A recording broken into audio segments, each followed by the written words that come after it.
I'm going to show you how to make a breeder stable, and by that, just a small stable where you feed the shove voles so that they produce a lot of eggs. Let me show you what I have around in my base so you know what we're working with. I have a ladder here for duplicates to access the stable and a wire to carry power to it. And up at the top of my map, I have a setup going all the way across the top of the screen in order to harvest all of the regolith that falls from meteor showers.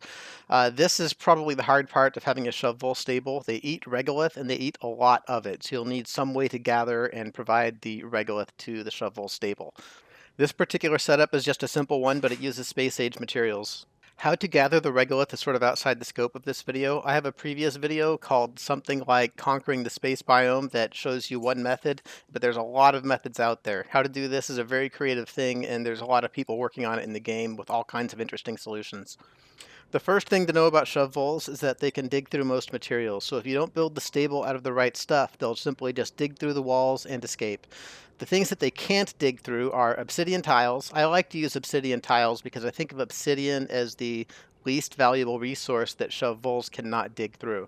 So I'm going to use that. The other things that they can't dig through is refined metal tiles. So like if you need a mesh tile, you could make that out of steel, or metal tiles of all sorts, I think. I think they can only be made out of refined metals, right? Yeah, so any metal tiles they also can't dig through.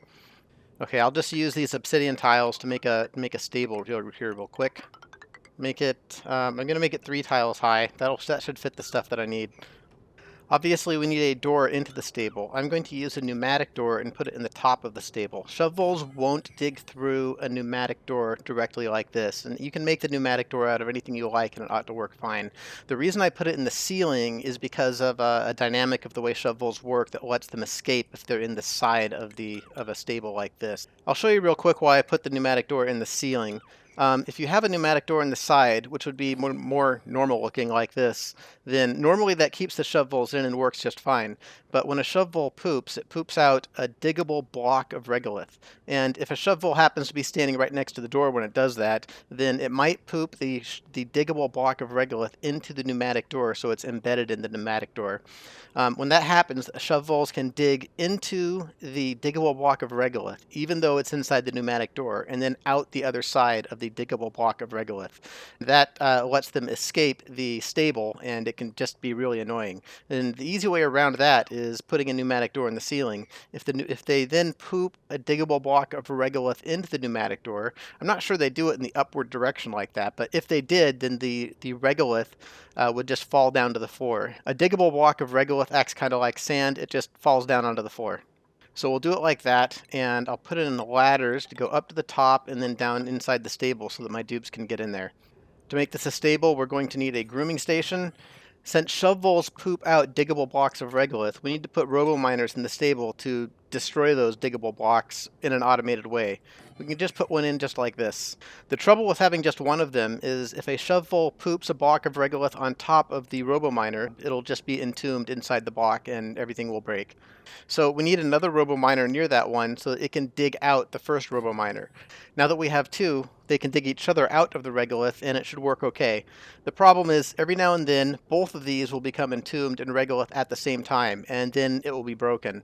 So we can just add a third robo-miner like this, and they can all dig each other out. It's still possible for all of these robo-miners to become entombed in regolith all at the same time and break stuff, but this is an extremely rare thing. I think I've seen it happen one time in thousands of cycles. If that does happen, you could always just send a dupe up here to dig them out. I want to add a critter drop-off to the stable so that we can get shove voles in it for the first time, and also so that when shove voles in the stable die, we can replace them with new adult shove voles. I'll talk about why I want to do it that way later. I also want auto sweepers in the stable so that they can pick up the eggs and send them on their way. Since we have auto sweepers, we definitely need conveyor loaders as well. You may be wondering why I decided to build the stable up in space. Since shove voles eat regolith and regolith is very hot, we need a way to keep that heat under control. Building this in space makes that much easier. You also might be wondering why I've decided to build 3 robo-miners on the floor instead of just having 1 on the ceiling. That has to do with the way that these buildings will eventually be kept cool. In order for that to work, it has to be on the floor, and we'll talk about that later. I'm going to put an opening in the top of the stable so that we can drop regolith inside. I'll put a pneumatic door there so that the shove voles can't escape through the hole. I'm going to put a mesh tile in the floor in the place where the hot regolith will sit inside the stable.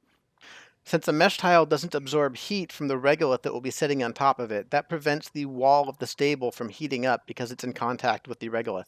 It needs to be made out of steel because other materials for mesh tiles are not refined metals, and therefore shove voles will be able to dig through them.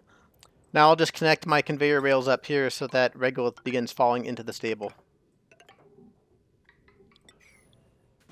You can see the regolith falls through the pneumatic door and lands on top of the mesh tile. I use 2 conveyor loaders in the stable because I like to have one for eggs and one for everything else.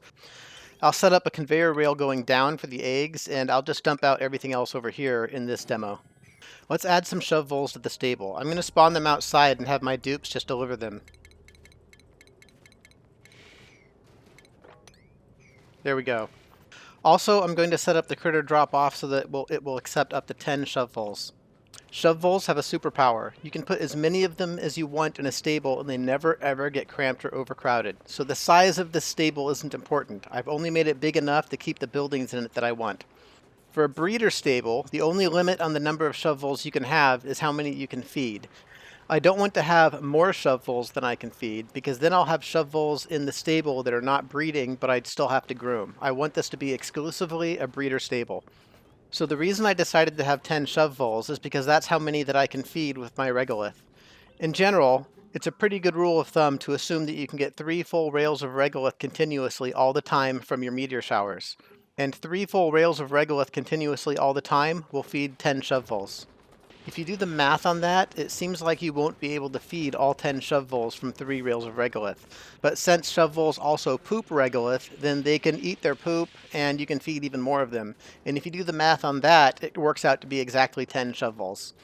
Now let's talk a little bit about cooling stuff in space. If you've played this game very much, then you'll know that cooling buildings like robominers in space is something you have to pay attention to. The problem is that a vacuum is a perfect insulator. So a building in a vacuum, when it does its job and creates heat, that heat has nowhere to go. So the building just gets hotter and hotter until eventually it overheats and destroys itself. The buildings in our shove vole stable don't ever have much to do, so they don't ever produce much heat, but eventually they will still overheat and destroy themselves if there isn't some way that they get cooled down. In this shove vole stable, there is a way that they get cooled down, and there's nothing else we have to do. If we watch a shove vole like this one, who is pooping, it creates a diggable block of regolith, and that diggable block of regolith is 20 degrees. The reason that diggable block of regolith is 20 degrees is because the body temperature of the shove vole that created it is 20 degrees. Body temperature 20 degrees. So while this diggable block of regolith exists, it's cooling the building that's behind it. That will happen for all of the buildings sitting on the floor and keep all of them cool without us needing to do any additional cooling. There is a really important and vital caveat to keeping the buildings in the stable cool this way. If you have a shove vole in the stable whose body temperature is high, like 200 degrees, then when it poops regolith onto the buildings, it will destroy them, because the regolith that it produces will be 200 degrees. This is a very common situation for shove voles, because they can spend their lives digging through regolith that is 300 degrees, and they're quite happy with that. So if you put one of those shove voles with a high temperature in your stable, it will destroy everything. You might have a hard time finding shove voles with a body temperature that's not too hot. If that's the case, then remember that when a shove vole is hatched from an egg, it starts out its life with a body temperature of 20 degrees. So if you need to, you could start your breeder stable by stocking it with shove vole eggs instead of grown shove voles. There's another easy way to deal with hot shove voles if you like, and also make the cooling of your stable much more robust. You can pump a cold liquid through a pipe that runs through the floor of the stable.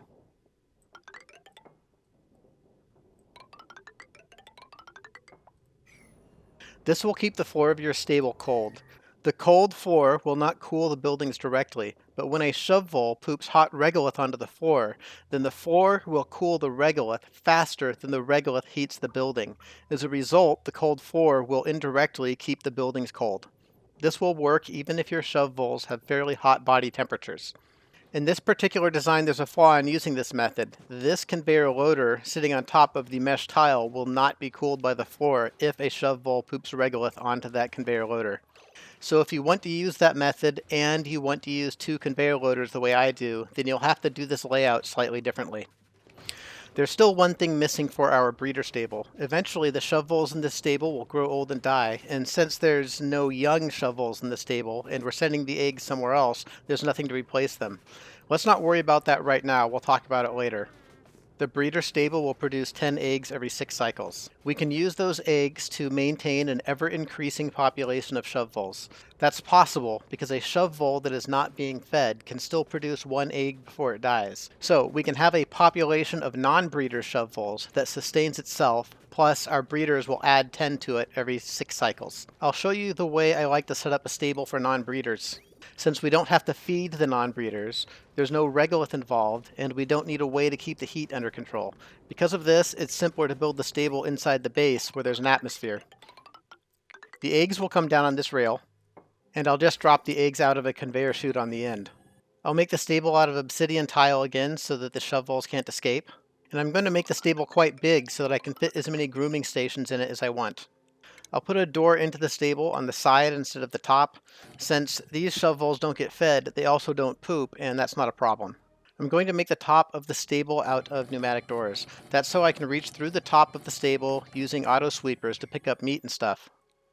Now we'll just add a grooming station to the stable, and this is mostly functional. Eggs will come from the breeder stable, hatch into shove voles. Each of those shove voles will also lay an egg, maintaining an ever-increasing population of shove voles in this room. If you want your population to be greater, you can add grooming stations, and then your population will increase over time as more and more eggs come from the breeder stable. If you have fewer grooming stations, then your dupes won't be able to keep enough of the shove voles groomed for them to produce new eggs, and you'll reach a maximum population. If you want a truly massive population of shove voles to generate a truly massive amount of meat, then you can just add more and more grooming stations to the stable. Of course, that depends on how many duplicates you have available to do the grooming, but we'll talk about that later.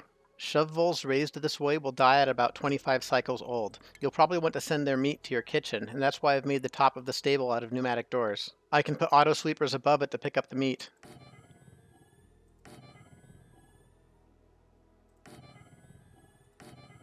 You'll want to send the meat to the kitchen, but I'm just going to dump it out because I don't care about it for this demo. Usually when you're ranching critters, you need an automated way to slaughter extra critters when you have too many of them. For shove voles, this isn't as important because it's okay to have as many shove voles as you want in one stable. Since having a lot of extra shove voles doesn't affect your ultimate meat production, I never bother with an automated way to limit their population. I want to build in a way to move adult shove voles from this stable into the breeder stable so that when shove voles in the breeder stable get old and die, they get replaced automatically. For that, I'm going to add a critter drop-off into this stable. Dupes will be able to use the critter drop-off to wrangle critters when I need them. But the population of critters in the stable can get into the hundreds, and I don't want my dupes to wrangle them all the time. I only want them to wrangle critters when my breeder stable needs some. I'm going to block access to the critter drop-off by putting in a pneumatic door right here. I put it on the ceiling instead of the floor so that if shove voles get trapped inside the pneumatic door, they eventually fall out the bottom and they're free. While this pneumatic door is locked, my dupes won't be able to access the critter drop-off and they won't do any wrangling. So I want this pneumatic door to be locked when the breeder stable is full, and I want it to be open when the breeder stable needs more shove voles. For that, I'll put in an automation wire that goes up to the breeder stable. And I'll put a critter sensor in the breeder stable and tell it to open that door when I need more shove voles. So open the door if there's less than 10 shove voles. One of the things that happens is that sometimes a shove vole will poop out a block of regolith, and then shove voles will dig into that block of regolith. When they're in there, they don't count as being inside the stable, and the critter sensor thinks there aren't enough shove voles in the stable. This will open the door. This doesn't last for long because the robo-miners will destroy the block of regolith and things will return to normal. But it's long enough to confuse the dupes into thinking that they can wrangle some shove voles and waste time running for a task that they don't need to complete. Prevent this just by putting a filter gate right here.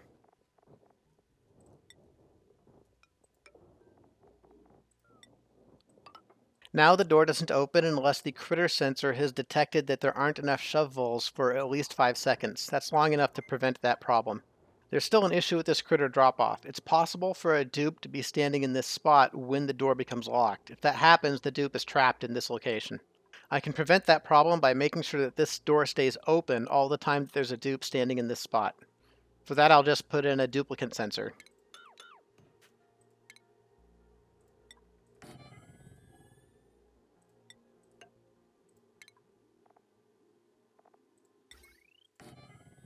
And I'll connect that duplicate sensor to the door.